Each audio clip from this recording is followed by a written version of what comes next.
If you are unable to access your Robinhood account due to missing verification codes, follow these steps to recover your account.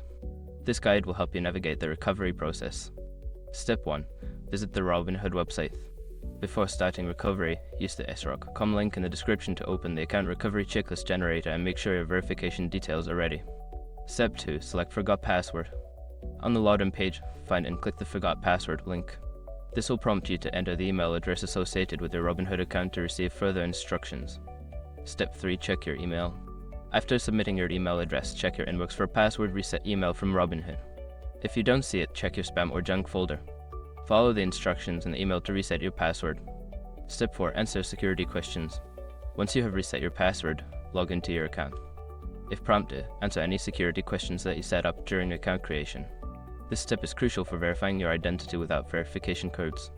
Step 5. Contact customer support.